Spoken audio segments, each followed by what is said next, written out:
Hello friends, welcome to angel maths competition.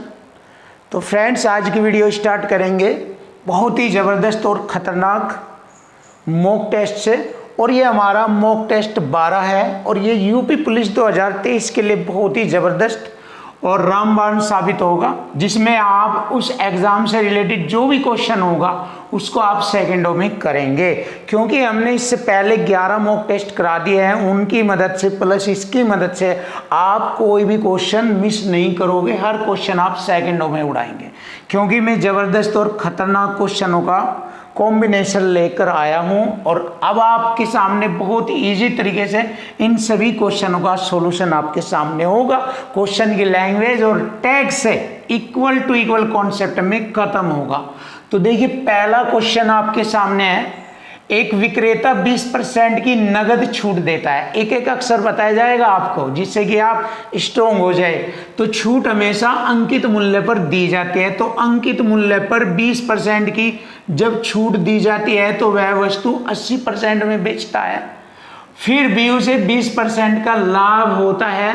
तो लाभ हमेशा या हानि हमेशा वस्तु के क्रय मूल्य पर ज्ञात की जाती है। वस्तु के क्रय मूल्य पर होता है।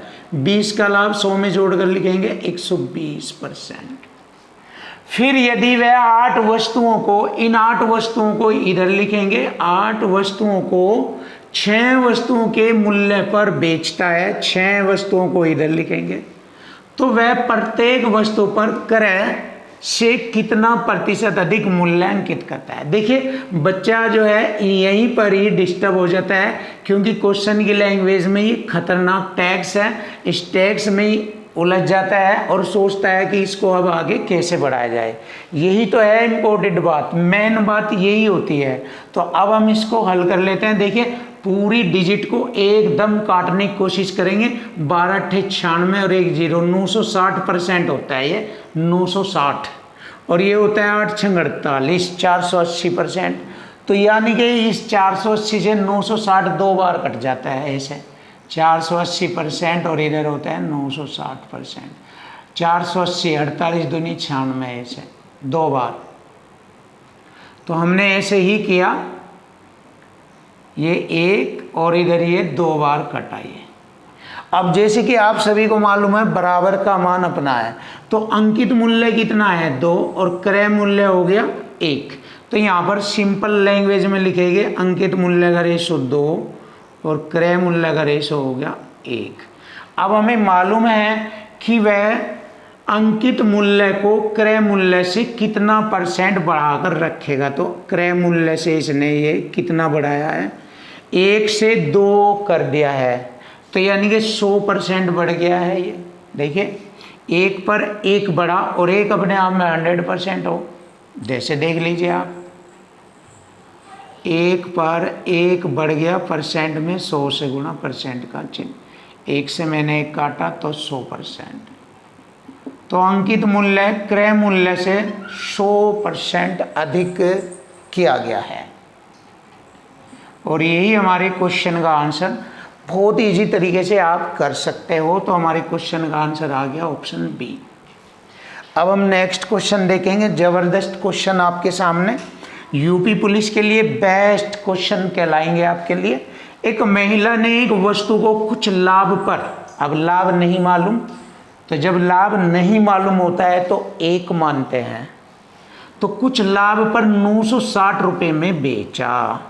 देखिए, 960 रुपये में अगर वह वस्तु को बेचती है तो उसको कुछ लाभ होता है। यदि उसने उसी वस्तु को 800 रुपये में बेचा होता तो उसे पिछले लाभ का, इस लाभ का, यह है हमारे पिछले लाभ का 1/3 के बराबर हानि होती। अब आप ऐसे लिख लीजिए इसको, अगर ये हमारा लाभ है तो पिछले लाभ का 1/3 के बराबर हानि होती, ऐसे लिख सकते हैं आप इसको। तो लाभ हो गया, बटे का मान अपना होता है 3 और हानि हो गई 1। तो लाभ हो गया 3 और हानि हो गई हमारी 1। सिंपल सी भाषा में लिख दिया, हानि के लिए माइनस का चिन्ह और लाभ के लिए प्लस। अब देखिए जबरदस्त तरीके से, अब वही इक्वल टू इक्वल दोनों का जो विक्रय मूल्य है दोनों कंडीशन में, इनका अंतर कितना हो गया 160 रुपये। दोनों का अंतर 160, तो हमारा इन दोनों का अंतर कितना हुआ 4। 3 ऐसे 4 होता है, 3 माइनस में से -1 घटाएंगे तो 3 माइनस माइनस प्लस का 1 4 हो जाता है, तो ऐसे 4 होता है। 4 चौक 16, एक रेशो की वैल्यू बनती है 40। अब पूछा है वस्तु का लाभ प्रतिशत बताओ। अब देखिए लाभ प्रतिशत, यहाँ पर ये लाभ है 40 × 120 रुपये का लाभ होता है, यहीं पर ही निकालेंगे 120। लाभ प्रतिशत निकालना है तो हमारा क्रय मूल्य कितना हो गया। अब क्रय मूल्य निकालेंगे, देखिए 40 × 120 जब वह 960 में बेचता है तो 120 का लाभ होता है। तो देखिए क्रय मूल्य निकाल लेंगे 960 माइनस 120 तो 840 हो जाता है क्रय मूल्य। या यहाँ पर निकाल सकते हैं 40 जो होता है यहाँ पर गुणा करेंगे तो 40 की हानि होती है जब वह 800 में बेचता है, तो 800 में बेचता है 40 की हानि, तो हानि भी जोड़ लेंगे इसमें, 840 हो जाता है क्रय मूल्य।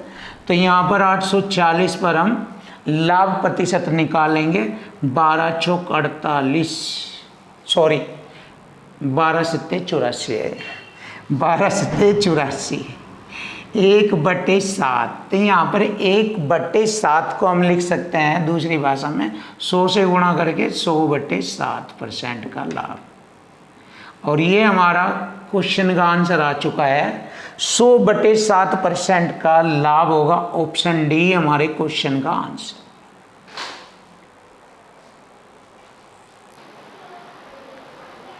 क्वेश्चन नंबर 3 बहुत ही सुपर और बेस्ट क्वेश्चन आपके सामने, देखिए आप पढ़कर देख सकते हैं, बहुत ही जबरदस्त क्वेश्चन है और सॉल्यूशन भी आपके सामने जबरदस्त होगा। n वस्तुओं का औसत मूल्य 45 है। यदि 60% संख्याओं में से प्रत्येक में 5 जोड़ दिया जाए। अब देखिए 60% संख्याओं को कैसे लिखा जाएगा, 60%, यानी कि हो गया 20 × 60 20 पंजे 100, ऐसे लिखा जा सकता है 60% को। और यहाँ ये बटे में जो वैल्यू होती है वह पूरी टोटल संख्याओं की वैल्यू होती है, जिसको हमने n कहा है, n कहा है। तो उसमें से 3, यदि 60% संख्याओं में से प्रत्येक में, तो देखिए टोटल में से ये 3 जो है 60% है, इनमें प्रत्येक में 5 जोड़ दिया जाए और शेष संख्याओं में, अब शेष कितना रहेगा, 5 में से 3 हटाएंगे, शेष संख्याएं 2 रहेगी, और शेष संख्याओं में से प्रत्येक में से 10 घटा दिया जाए। अब देखो इनमें तो जोड़ने की बात कर रहा है, कितना 5, और इसमें घटाने की बात कर रहा है, प्रत्येक में से 10 घटा दिया जाए। तो ये क्या बन जाता है, देखिए ये हमारा योग बनेगा। यहाँ पर देखो संख्या गुणा औसत योग हो जाएगा, प्लस करेंगे इनको, तो योग बटे पदों की कुल संख्या कितनी है हमारी, 5। तो यहाँ पर परिवर्तन होगा कि एवरेज में क्या परिवर्तन हुआ है, ऐसा करने पर क्या परिवर्तन हुआ। फिर देख लीजिए 60% को 3/5 लिखेंगे, इनमें से 3 संख्या हो गई 60% और शेष रह गई 40% जो कि 2, 5 में से 3 घटाएंगे 2, तो प्रत्येक में 5 जोड़ा जाएगा और बची हुई शेष संख्याओं में प्रत्येक में से 10 घटाया जाएगा। तो यहाँ पर हम इनका योग करेंगे, योग और बटे कुल संख्या से भाग करेंगे तो यहाँ पर एवरेज में परिवर्तन हो जाएगा, तो पता लग जाएगा कितने का परिवर्तन हुआ है। तो 5 तिये 15 और माइनस 10 दूनी 20, 15 माइनस 20 बटे 5, तो माइनस का 5 बटे 5, 5 से 5 को काटेगा -1, तो -1 का परिवर्तन हुआ है औसत में। तो देखिए इस प्रकार प्राप्त संख्याओं का औसत बताओ। पहले औसत था 45, अब -1 औसत में कमी आ गई है, तो अब नया औसत होगा 45 में से 1 घटाएंगे 44, तो अब का औसत आ गया हमारा 44, और यही हमारे क्वेश्चन का आंसर बनेगा, ऑप्शन डी। बहुत अच्छा क्वेश्चन है, माइंडली क्वेश्चन है, माइंड से आप क्वेश्चन को सोल्व कर सकते हो। अब हमारा नया क्वेश्चन भी बहुत ही बेस्ट है, देख लीजिए। इस तरह के क्वेश्चन जब आप करना सीख जाओगे तो आपका यूपी पुलिस का कोई भी क्वेश्चन नहीं बचेगा, आप आसानी से हर क्वेश्चन क्लियर कर सकते हैं। देखिए एक कक्षा में विद्यार्थियों की संख्या 45 है, 45 हमारे टोटल विद्यार्थी है, देखिए स्टूडेंट है हमारे 45, जिसमें से 33 से 1/3% लड़के, तो 33 से 1/3% का मतलब होता है 1/3, तो 45 का 1/3 होता है 15 लड़के। देख लीजिए 45 का 1/3, 3 से काटेंगे 15, तो जिनमें से 15 लड़के हैं, शेष लड़कियां रह जाएगी 30, क्योंकि 45 में से 15 घटाएंगे 30 शेष लड़कियां रह जाएगी। तो यहाँ तक मैंने क्लियर किया, और शेष लड़कियां हैं ये रहा। आगे बढ़ेंगे, विज्ञान में लड़कियों का औसत। अब लड़कियों का औसत लेंगे, औसत प्राप्तांक लड़कों के औसत प्राप्तांक से 66 से 2/3% अधिक है। देखिए अधिक, तो 66 से 2/3% को कैसे लिखते हैं, 2/3 लिख लेंगे, और अधिक के आधार पर लिखेंगे, 3 से 2 अधिक है तो 5/3, तो लड़कियों का औसत 5 और लड़कों का औसत हो जाएगा 3। ये लड़कियों का है, ये लड़कों का, तो लड़कियों का एवरेज हो जाएगा 5 और लड़कों का एवरेज हो जाएगा 3। तो यहाँ पर औसत गुणा संख्या करेंगे, योग आ जाएगा, औसत गुणा संख्या करेंगे, योग हो जाएगा सभी का योग, और इधर इक्वल टू इक्वल करेंगे, इधर भी हमें टोटल योग निकालना है। यदि सभी विद्यार्थियों के औसत प्राप्तांक, औसत गुणा संख्या 45 है टोटल, तो योग बराबर योग, इक्वल टू इक्वल हो गया। अब क्वेश्चन फिनिश हो जाएगा। तो लड़कियों के औसत प्राप्तांक बताओ। लड़कियों का एवरेज रेशो है 5, यहाँ पर बाद में गुणा करेंगे, लड़कियों का औसत आ जाएगा। तो चलिए अब इसको हल करते हैं। 15 तिये 45 और 30 पंजे 150, 195 बैठता है ये, बराबर 78 गुणा 45, तो 15 से काटूंगा, 15 एकम 15, तिये 45 और 15 तिये 45, और 13 6 78, 6 तिये 18, एक रेशो की वैल्यू आ गई 18।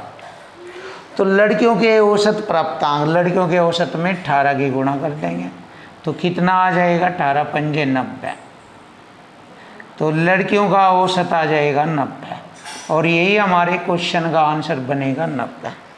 तो देख लेते हैं फ्रेंड्स, ऑप्शन सी हमारे क्वेश्चन का आंसर आ चुका है 90। ये है बहुत ही खतरनाक, जबरदस्त, लाजवाब क्वेश्चन। क्वेश्चन नंबर 5 बहुत ही ज़बरदस्त और ख़तरनाक क्वेश्चन आपके सामने है, देख लीजिए। ज़बरदस्त क्वेश्चन है, इसका सॉल्यूशन बहुत ही आसान किया जाएगा आपके सामने। ए और बी ने एक साथ मिलकर काम किया और 15 दिन के लिए कुल 18,000 रुपये प्राप्त किए। यानी कि हम कह सकते हैं ए और बी ने 15 दिन तक काम किया और उसके रूप में 18,000 रुपये प्राप्त करें। ए की कार्य क्षमता बी की कार्य क्षमता से 5 गुनी है, तो ए की दैनिक मजदूरी बताए। सिंपल सा क्वेश्चन, आसान बना दिया जाएगा। इसकी कार्य क्षमता से 5 गुनी है, अब देख लीजिए टोटल कितने यूनिट का यो पैसा है, 18,000 रुपये, क्योंकि वे कार्य क्षमता के आधार पर ही कार्य को यूनिट में करते हैं। दोनों मिलकर 15 दिन में करते हैं। यहाँ दोनों की टोटल यूनिट होगी, इफिशिएंसी होगी 5 और 1 6। अगर मैं 6 की 15 में गुणा करूँ तो टोटल यूनिट होगी 15 छिक्के 90 यानी कि टोटल यूनिट होगी 90। और टोटल यूनिट का ही ये हमारा पैसा है यहाँ पर 18,000 रुपये, जिसको उन्होंने 15 दिन में करके किया है। तो 90 के बराबर हो गया 18,000, इक्वल टू इक्वल से ही क्वेश्चन कंप्लीट होता है। अब पूछा है कि दैनिक मजदूरी ए एक दिन में 5 यूनिट करता है, तो 5 यूनिट के हिसाब से उसे एक दिन की मजदूरी मिलेगी। तो देख लीजिए 90 से मैंने 180 को काटा 2 बार और ये 2 जीरो बचेगी 200, 250,000। तो एक ही दैनिक मजदूरी थी 1,000 रुपये प्रतिदिन। और यही हमारे क्वेश्चन का आंसर बन चुका है, ऑप्शन डी। तो फ्रेंड्स बहुत ही अच्छे और ख़तरनाक तरीके से आपके सामने क्वेश्चन का सॉल्यूशन कराया जाएगा। अब आपके सामने नया क्वेश्चन, बहुत ही अच्छे लेवल का क्वेश्चन है। देख लीजिए क्वेश्चन की लैंग्वेज से ही सेट किया जाएगा क्वेश्चन। पी किसी कार्य को 18 दिन में पूरा कर सकता है, यानी कि पी 18 दिन में पूरा कर सकता है। उसके 5 दिन बाद, यानी कि पी ने 5 दिन तक काम किया, पूरा काम 18 दिन में करता है पी, तो 5 दिन तक काम कितना करेगा, 5/18। शेष काम रह जाएगा 18 में से 5 घटाएंगे 13/18, शेष काम रह जाएगा ये। अब इस शेष के बाद क्यू भी ए के साथ कार्य में शामिल हो गया, यानी कि इस काम को करने में ए पी के साथ यहाँ क्यू, ये 5 दिन बाद क्यू भी पी के साथ, पी है यहाँ पर पी, तो क्यू भी पी के साथ कार्य में शामिल हो गया। ये पी प्लस क्यू है, दोनों करेंगे काम को, शामिल हो गया। यदि दोनों मिलकर शेष कार्य को 13/5 दिनों में कर देते हैं, 13/5 दिनों में करते हैं, तो हम देख लेंगे जब शेष कार्य को 13/5 दिनों में करते हैं तो पूरा काम दोनों कितने दिन में करेंगे। 13 से 13 काटा, 18 ऊपर चल जाएगा, तो दोनों मिलकर 18/5 दिनों में पूरा कार्य कर देंगे दोनों। अब अगर वो कहता दोनों पूरे कार्य को कितने दिन में करेंगे, 18/5 दिन में करेंगे, तो अब आंसर आ जाता हमारा, अगर वो कहता दोनों मिलकर। लेकिन यहाँ पर क्वेश्चन में कहा है क्यू अकेला उसी कार्य का 66 से 2/3% भाग को कितने दिनों में करेगा। अब देखिए, अब क्यू अकेला देखते हैं। जब बात अकेले की आती है तो ऊपर दोनों की गुणा और नीचे अंतर। देखो पी क्यू का जो काम है 18/5 दिनों में करते हैं, 18/5, और पी अकेला उसको 18 दिन में करता है। तो यहाँ पर इन दोनों की गुणा और बटे में दोनों का अंतर, 18/5 और 18 दोनों का अंतर हो गया 18 पंजे 90 में से 18 के 72/5, ये होगा ये कार्य। अब इसका 66 से 2/3 भाग को कितने दिनों में करेगा। तो 66 से 2/3 भाग होता है परसेंट में, इसको हल करेंगे, इसका 2/3 भाग बनेगा। ये 2/3 भाग को कितने दिनों में क्यू अकेला करेगा। अब इसको अमल करते हैं। 5 से मैंने 5 काटा और 18 चौका 72, 4 बार काटा और 4 ये होगा 18 दूनी 36। देखिए 18 दूनी 36 और 4 के 12 तो ये 36, तो 3 बार कट जाएगा। ये पूरा 3 बार कटेगा 3 दिनों में। तो क्यू अकेला उसी कार्य का 66 से 2/3 भाग को 3 दिनों में अकेला कर लेता है, और यही हमारे क्वेश्चन का आंसर बन गया है। तो अब हम देख लेंगे हमारे क्वेश्चन का आंसर हो गया ऑप्शन सी। तो देखिए फ्रेंड्स, बहुत ही आसानी से आपके सामने क्वेश्चन का सॉल्यूशन हो चुका है। क्वेश्चन की लैंग्वेज से ही हर डिटेल का पता लगता है। क्वेश्चन नंबर 7, बहुत ही बेस्ट और खतरनाक क्वेश्चन। देखो, 75 किलोमीटर प्रति घंटे की चाल से चल रही कार का चालक 80 मीटर आगे समान दिशा में चल रही एक बस को देखता है और 15 सेकंड बाद वह देखता है कि बस अब कार से 40 मीटर पीछे है, तो बस की चाल बताए। तो देखो, बहुत ही ज़बरदस्त। सबसे पहले इसमें मेन पॉइंट ये है कि कार चालक और बस एक ही दिशा में चल रहे हैं दोनों। कार की चाल 75 किलोमीटर प्रति घंटा है, बस की चाल हमसे पूछी गई है। तो जब एक ही दिशा में चलते हैं तो उनकी चालों का अंतर आता है। एक ही दिशा में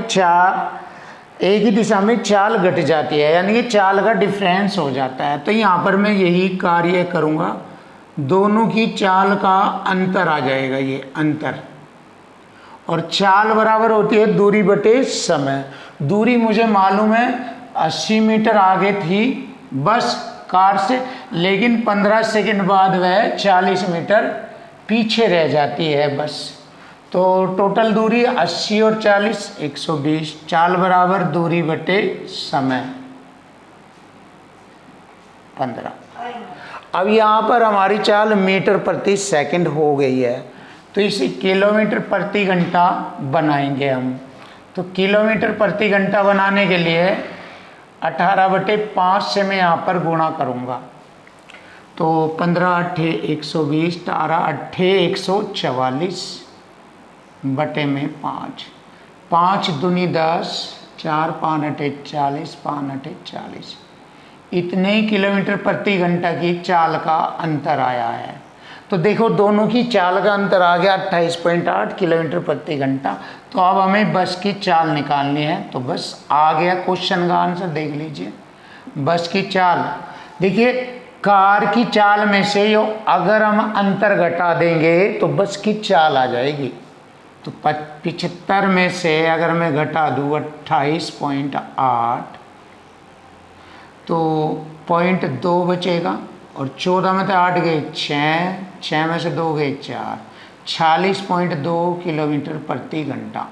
तो बस की चाल थी 46.2 किलोमीटर प्रति घंटा। बहुत ही आसान तरीके से मैंने आपके सामने क्वेश्चन का सॉल्यूशन कर दिया है, देख लीजिए। ऑप्शन डी हमारे क्वेश्चन का आंसर बन चुका है, 46.2 किलोमीटर प्रति घंटा। अब हम नया क्वेश्चन देखते हैं मिश्रण से रिलेटेड। ये हमारे क्वेश्चन मिश्रण का क्वेश्चन है और बहुत ही टेक्निकल तरीके से मैं ऐसे क्वेश्चनों को करता हूँ, देख लीजिए, ध्यान से देखिए। एक कंटेनर में 20 लीटर मिश्रण भरा है। देखिए 20 लीटर मिश्रण भरा है जिसमें 10% सल्फ्यूरिक अम्ल है। इसके अंदर यहाँ पर 10% है। देखो ध्यान से, मैं ऊपर लिख के दिखा रहा हूँ, यहाँ पर इसके अंदर 10% सल्फ्यूरिक अम्ल है और विलयन में सल्फ्यूरिक अम्ल की मात्रा 25% करने हैं। देखिए 25% करनी है, तो इसको 25% करना है, 10% को 25% करना, तो 15% बढ़ाना पड़ेगा। तो चलिए 15% हम बढ़ा देते हैं। तो जब 15% बढ़ा देते हैं, देखिए 15% हम बढ़ा देते हैं। 10 था, 15 और बढ़ा दिया हमने।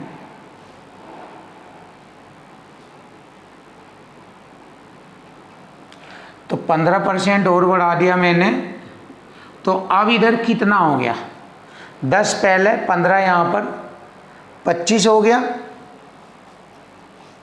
25 हो गया यहाँ पर, और 25 जब इधर हो गया तो 75% इधर दूसरी चीज़ हो जाएगी, क्योंकि टोटल 100% होता है। अब मैं इसको हल कर दूंगा तो हमें मालूम हो जाएगा कि सल्फ्यूरिक अम्ल कितना मिलाया गया था। तो देखिए 15 पंजे 75, 5 बार और 5 चौक 20, 4 लीटर। यही हमारे क्वेश्चन का आंसर बनता है 4 लीटर। तो ऑप्शन बी हमारे क्वेश्चन का आंसर आ चुका है 4 लीटर। तो बहुत ही भयंकर और ख़तरनाक तरीके से आपके सामने क्वेश्चन का सॉल्यूशन दिया है। ये सभी क्वेश्चन इस तरह से माइंड से बनाए जाते हैं, माइंड से होता है। अगर आप क्वेश्चनों की लैंग्वेज और टैक्स को समझे माइंड से तो क्वेश्चनों को आसान कर दिया जाएगा और पूरा मैथ इसी तरीके से होता है।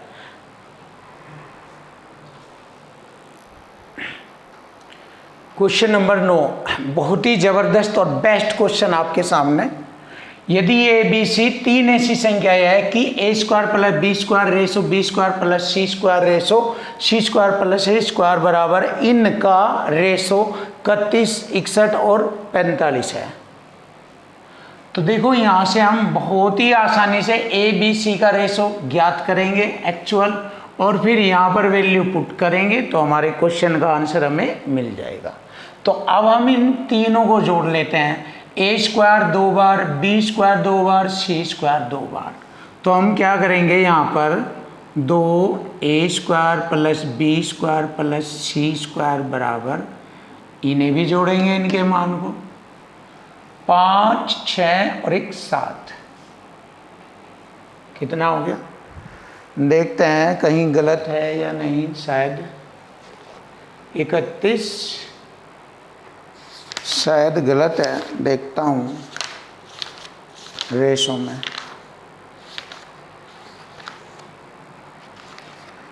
ये मिसप्रिंट लिखा हुआ है शायद, हाँ 34, 61, 45, 34 है ये यहाँ पर 34 है,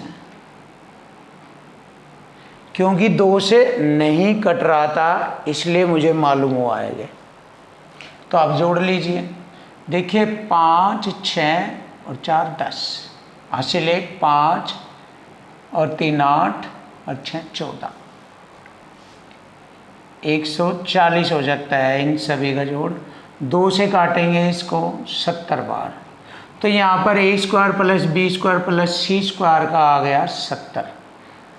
अब देखो सबसे पहले हम किसका निकालेंगे, ए स्क्वायर प्लस बी स्क्वायर, या ए स्क्वायर का निकाल लो, बी प्लस सी स्क्वायर का इन तीनों में से घटाएंगे 70 में से, B square plus C square, तो ए स्क्वायर का मान आ जाएगा।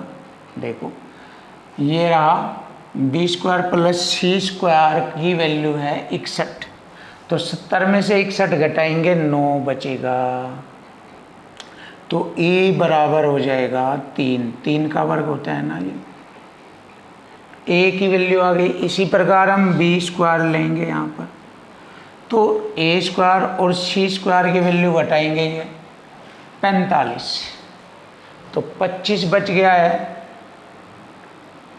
तो बी बराबर 5 आ जाएगा। इसी प्रकार सी स्क्वायर लेंगे हम, ए स्क्वायर बी स्क्वायर की वैल्यू घटाएंगे 34, तो 70 में से 34 घटाएंगे 36 बचता है, तो सी बराबर 6।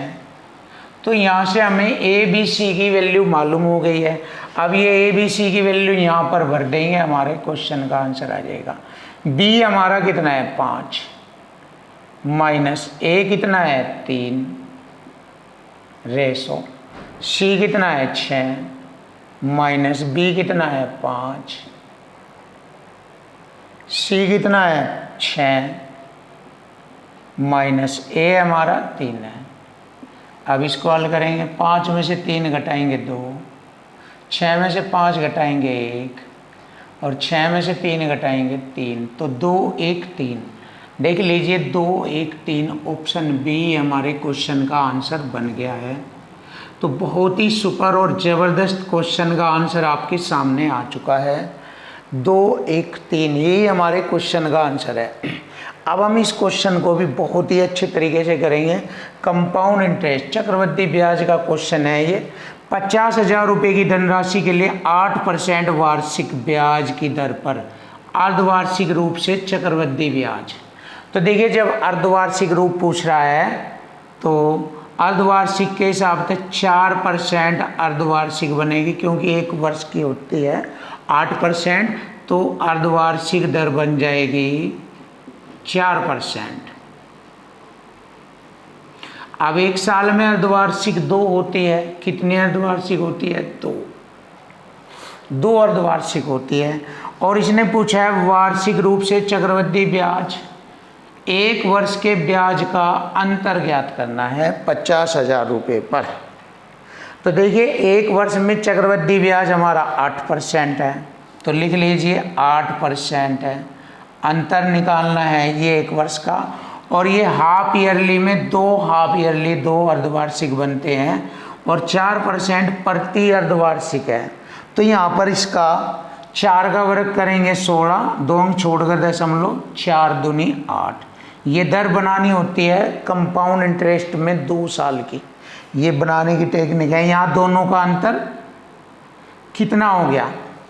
8.16% में से 8 घटाएंगे तो 0.16% हमारा दोनों का अंतर है चक्रवृद्धि ब्याज में। अब देख लीजिए 50,000 रुपये का काटना है ये अंतर, तो 50,000 रुपये का 0.16% कितना होगा? 2 अंक छोड़कर दशमलव से 2 जीरो, और परसेंट से भी मैंने 2 जीरो काटी, तो 5 गुणा 16 रह गया, 16 पंजे 80, 80 रुपये हमारा अंतर है। तो फ्रेंड बहुत ही ईजिली तरीके से, बहुत आसानी से आपके क्वेश्चन का आंसर आ चुका है। 80 रुपये अंतर है। क्वेश्चन नंबर 11 बहुत ही बेस्ट सुपर क्वेश्चन, साधारण ब्याज का क्वेश्चन है ये। प्रतिवर्ष साधारण ब्याज की दर से किसी राशि पर 10 वर्ष में मिलने वाला ब्याज उस राशि का 2/5 भाग हो जाएगा। देखिए 10 वर्ष में मिलने वाला ब्याज कितना हो जाएगा? 2/5 भाग हो जाएगा।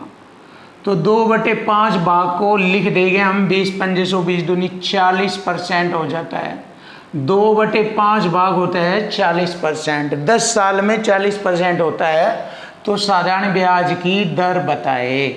जब 10 साल में 40% होगा तो एक साल में कितना होगा? 10 चौक 40, 4%। तो साधारण ब्याज की दर आ गई 4%। तो प्रतिवर्ष ब्याज की दर थी 4%। ऑप्शन बी हमारे क्वेश्चन का आंसर बन चुका है। देखिए बड़ा ही ज़बरदस्त और ख़तरनाक तरीके से आपके सामने क्वेश्चन का सॉल्यूशन आ चुका है। अब ये भी इसी तरीके से होगा, क्वेश्चन की लैंग्वेज और फ्रामदेशी क्वेश्चन का आंसर आएगा। देखिए यदि ए की आय बी की आय से 60% कम है, ए की आय बी की आय से 200 है, तो यह 60 कम है, तो मतलब 40 है, 40 है। छोटा कर लेंगे, देख लीजिए 20 दूनी 40, 20 पंजे 100। पूछा है बी की आय ए की आय से, ए की आय यानी कि 2 से कितने % अधिक है, या 2 से या 3 अधिक है। तो 3/2 को लिख लेते हैं 150%, क्योंकि 3/2 होता है 150%। तो 150% अधिक है, और यही हमारे क्वेश्चन का आंसर बन चुका है, ऑप्शन ए। तो फ्रेंड्स यदि आपको हमारी वीडियो पसंद आई है, अच्छी लगी है, तो हमारे चैनल को सब्सक्राइब करें।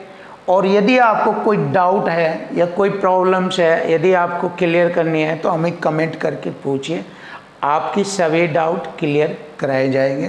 तो इसी क्वेश्चन के साथ थैंक यू, वेलकम, धन्यवाद, नमस्कार।